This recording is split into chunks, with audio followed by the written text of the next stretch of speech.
Jesus, boss dear, hello, it's your old mate, the Ballymena Jamaican here. And I'm back loud and proud. On my own today, Scull's away in Cannigan. As you see, he's done enough for today, so it's me here on my own. I might tell you a few old yarns, I might tell you a few old jokes. Now joke, do you hear about the morning after pill for men? It changes your blood group. Oh, but Jesus, what more do you want?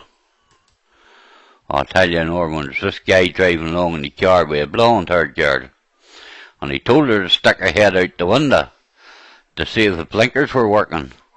She stuck her head out and said, yes, no, yes, no, yes. Oh God, was some of them are thick as chump, by as thick as chump.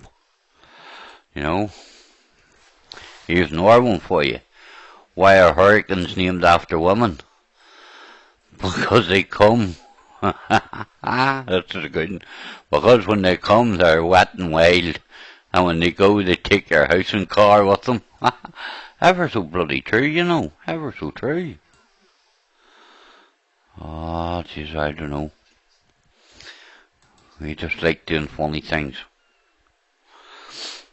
An Irishman is not drunk until he can't move. An Irishman's not drunk until he can't move. Boys dear, Tara.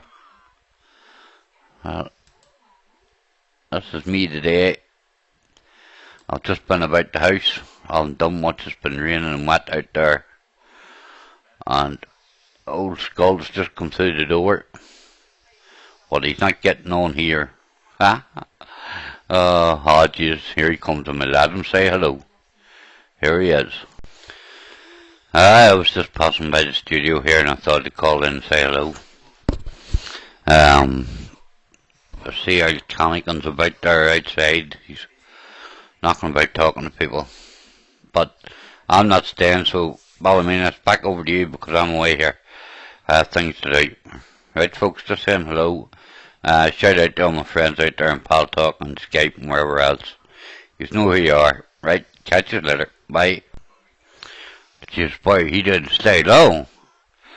Hey, do you know something? I have a brother called Murphy. Now Murphy, he's unusual, to say the least unusual. Now, he's an Irishman by blood,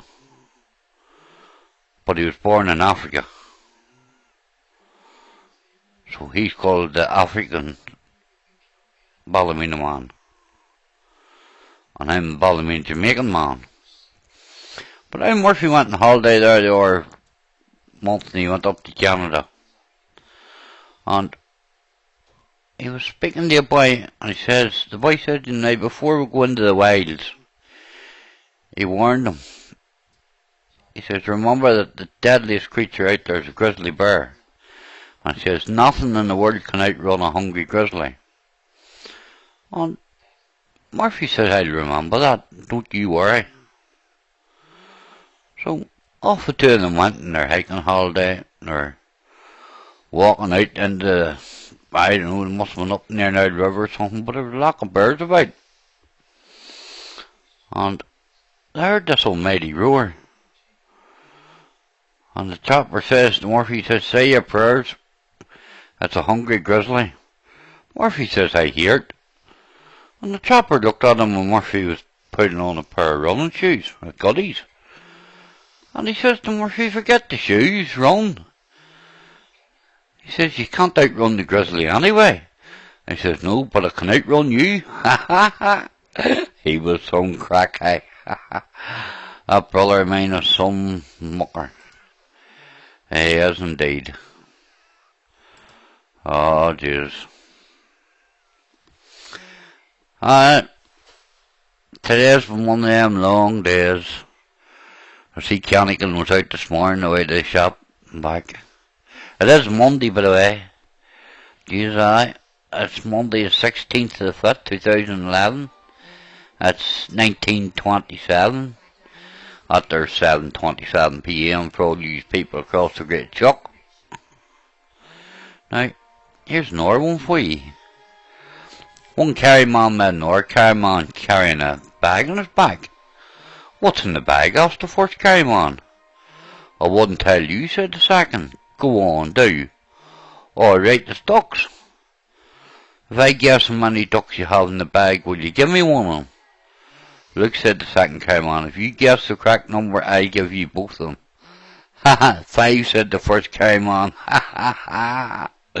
Oh, boy, Jesus, down round carry there, thick as chump, I tell you. Jesus, I don't know what all to say today. It's just been one of them days,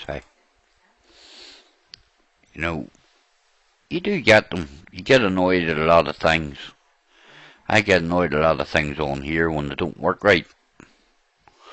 I get annoyed at a lot of things that I have to do or have to say at times. You know.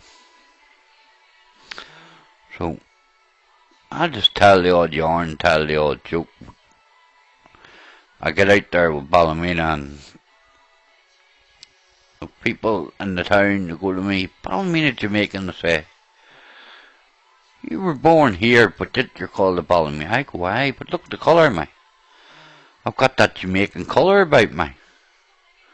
I don't know how I was born like this. My dad was a travelling man. He used to travel on a big boat. They say he called into Jamaica quite a lot. Do you know, I think it was him smoking all that there funny tobacco he used to smoke. I used to keep it up in the fireplace, up reach where I couldn't reach it when I was younger. And a wee tin. And it was a funny weedy sort of smelly stuff. And you know, the electric board came to the house one day, for he was using a fierce amount of electric.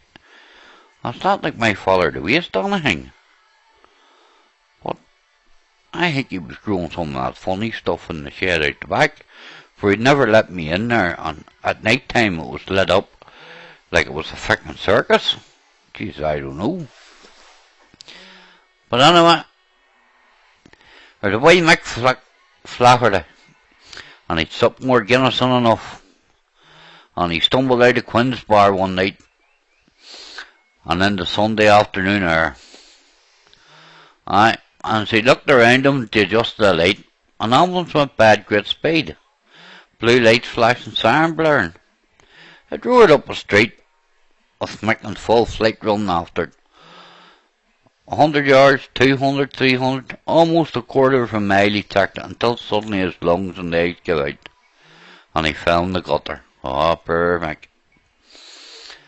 Then, with his very last ounce of breath, he roared, you can keep your damned ice cream. Ha ha ha. You can keep your damned ice cream. Ah. There's one for you to say over here when you see an ambulance go by. You'll not buy an ice cream and sell ice cream at that speed, boy. Ha ha ha. Oh, Jesus, now. Ah, bloody tar. Well, I'm just sort of talking today, you know. And see. Now, we could tell you jokes and tell you different things. I can't be bothered sometimes. I just want to sit and ramble on.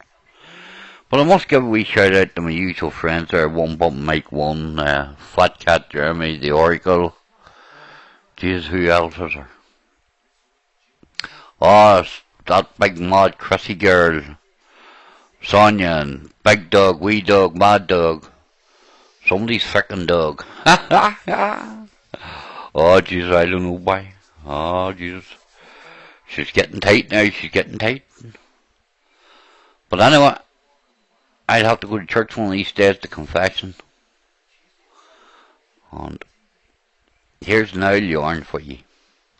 This is called I Confess. Driving past a small country church one Saturday evening, a farmer noticed a number of children playing around the priest's new car, which was parked outside the church. He had summoned from his tractor, and he hunted the children away. Noticing the keys were in the ignition of the car, he sat in it, and drove the vehicle up a narrow lane that ran behind the church. He hopped into the church, then he approached a long line of women that were kneeling and waiting for confessions. He asked them would they mind if he hopped in front of them. And since he was renowned for his good living, they agreed and assumed that he'd not be long. They didn't know that he was really only one to the confession box to give the priest his keys to his car back. It driven to a safe place.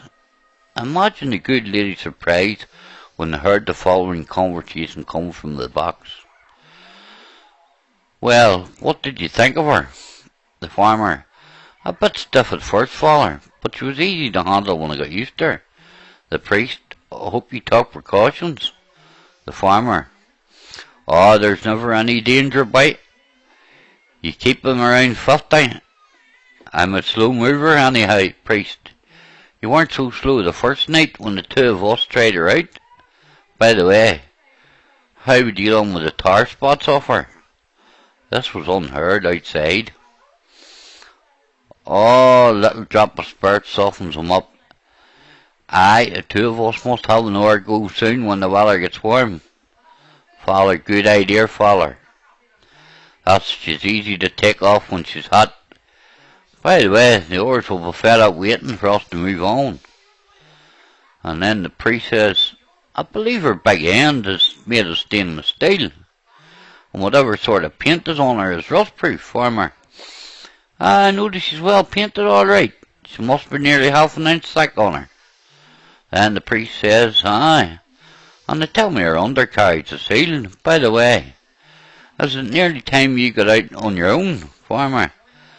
"I sure how could I afford one, father? They're so expensive an item." Priest. "I know where there's a couple of well-used ones." And the farmer says, "Anyhow, father, I only came to give you the keys and say where I left the car. I'll be off." The farmer left the box, and the woman cast cold eyes upon the man, that they thought that had been a saint.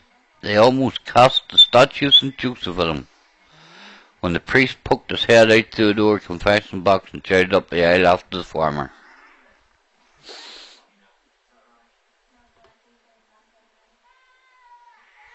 Well, that was my joke of the day, or my yarn for the day.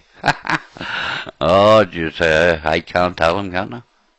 Now I might be dragging on here a wee bit, so I better say goodbye. This whole video might be long enough. I've been talking long enough. Surely we'll catch you later. Be good, be careful out there, folks. Keep her between the ditches, hey? And if you get her wrong, go to the shop and buy yourselves new prawns. This is the Ballymena Jamaican, and we'll catch you later. Okay, folks, bye-bye.